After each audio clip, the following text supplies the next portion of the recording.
Okay, so start off by telling us how you got into agriculture, how you got into farming. I started many years ago at 21 with an FHA loan.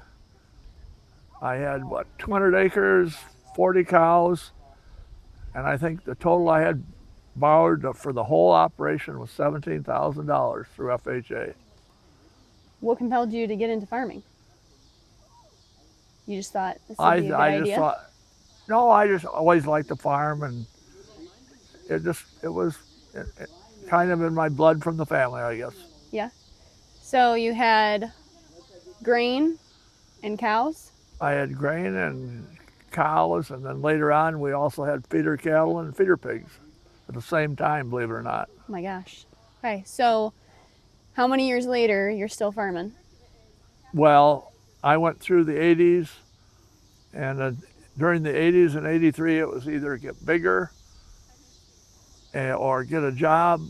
And if I'd have gone bigger, I'd have gone broke, and without getting bigger, I still would have gone broke. Yeah. So, So and you got out of it for a while? I was out of it for a while, and then for like 13 years, and then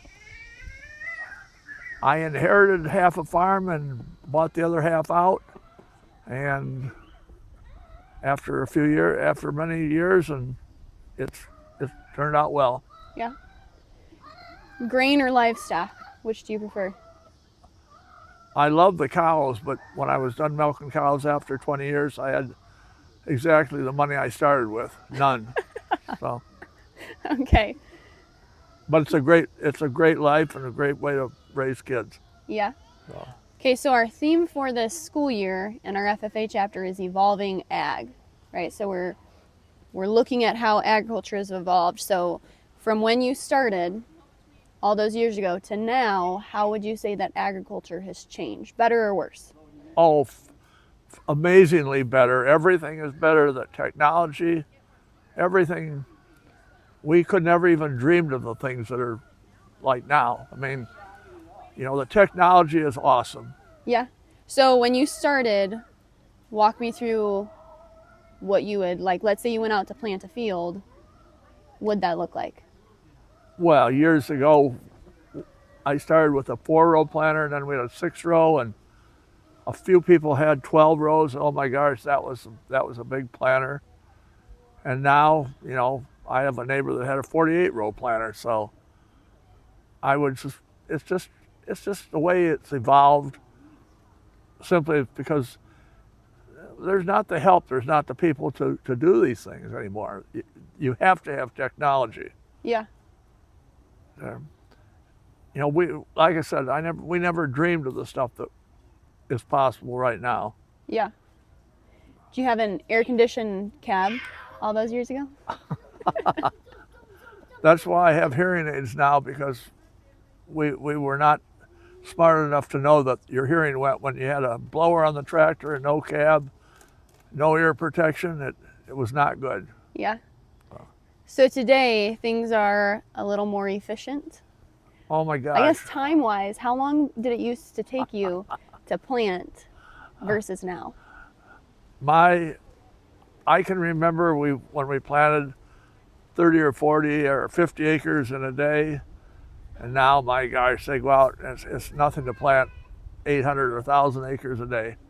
So for one person, Yeah, that's crazy.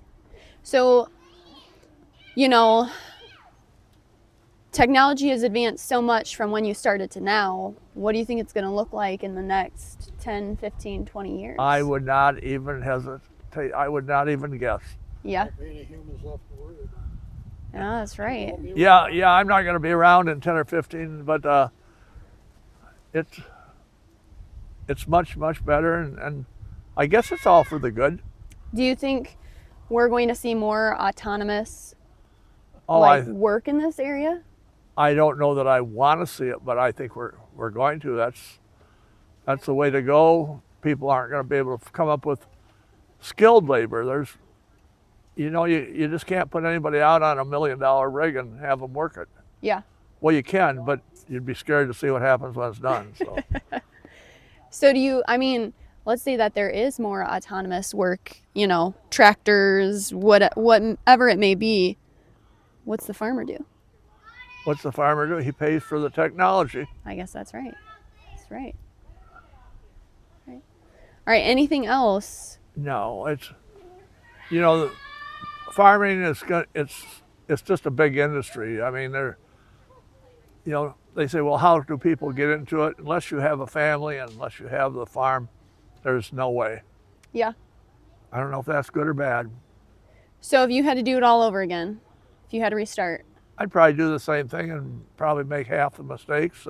Yeah. And hey, 60 years later, I can grin. It's a great, it's been a great ride. So Yeah.